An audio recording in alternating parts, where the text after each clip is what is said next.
Have you ever wondered if just pretending something is true could actually make it your reality? Jump right in.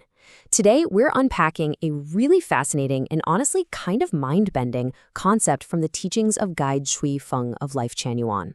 It's all about the game of pretending to be true. This text basically argues that our reality is largely shaped by what we pretend or imagine. So, get ready to completely rethink how your brain works. Okay, let's dive right into this. Here's our roadmap for today.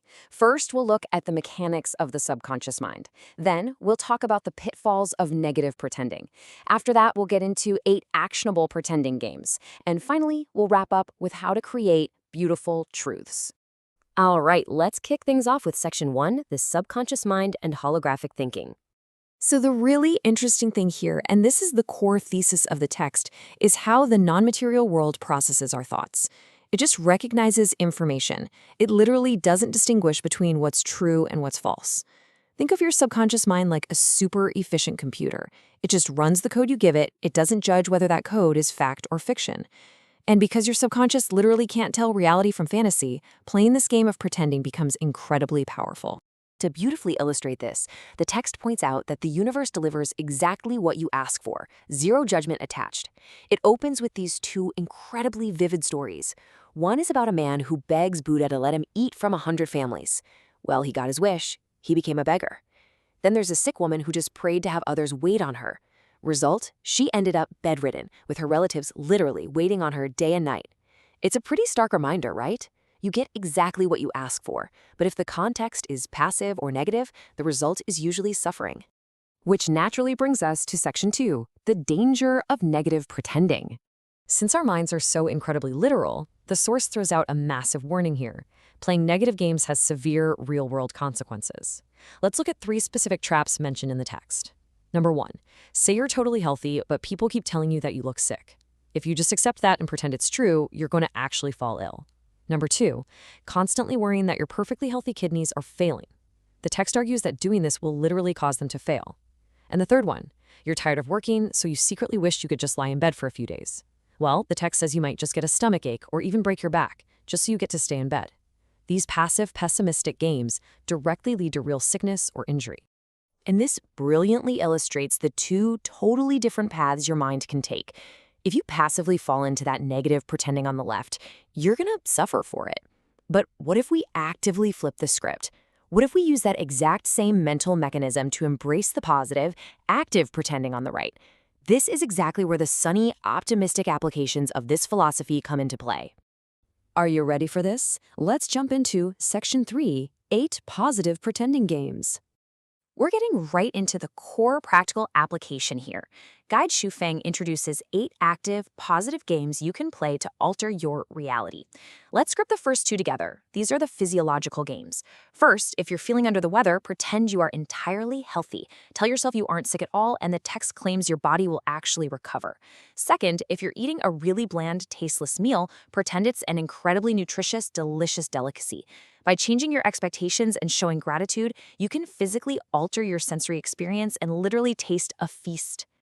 Next up, relationships. Game 3. If you deeply hate someone, pretend to greatly like them. Give them compliments. The text asserts that over time, your hatred will actually fade away. And Game 4 is wild.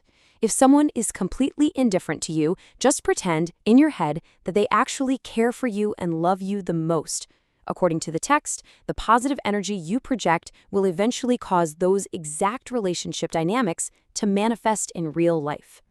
Now let's look at the psychological games. When you're feeling weighed down by everyday trivialities, the text suggests pretending to be transcendent and elegant, almost otherworldly. Do that, and those worldly feelings will vanish. And if you're battling inner turmoil, don't show it. Instead, project a vigorous, absolutely confident attitude to the outside world. The text believes that by adopting this outward posture, you successfully drive away your bothersome troubles. Okay, let's look at Game 7, the stance on expired items. Now, I want to be clear that this next point is Guide Shui Feng's specific philosophical teaching regarding the absolute, literal power of belief. The source material states that if you consume expired drugs or stale food, you should pretend that a panacea, a miracle cure, will be born from that old stuff. It says, whatever you truly believe will be fine and good for you. It's reiterating that within this belief system, a strong enough mindset overrides everything, and even something expired yields unexpected benefits. And finally, Game 8, Overcoming Hesitation and Annoyance. To wrap up the 8 games, the text suggests that when you hit a roadblock, you should simply trust the greatest creator. Just pretend and tell yourself that the absolute best plan is being arranged for you. By pretending everything is perfectly handled, you drop the anxiety, and the situation naturally resolves. Let's move to and see how this builds to our final takeaway in Section 4, Creating Beautiful Truths. So, what is the ultimate goal of all these exercises? Let's walk through this transformative process. We often start with the ugly truth: illness, bad food, tough relationships. But if you actively insert a beautiful lie into the process, that active pretending we just talked about, your subconscious takes that as fact. And the result? It transforms into a genuine, beautiful truth. You are actively turning something ugly into something genuinely beautiful. The text leaves us with this really profound thought. Pretending to be true is to create a state of mind with your heart. It actually calls this process the lowest level of games played by celestial beings. Basically, it's a wildly powerful tool, and the best part is, it's accessible to absolutely anyone willing to give it a try. Which leaves us with a pretty massive question to ponder. Since your subconscious just believes what you tell it, what beautiful truth will you create with a beautiful lie today?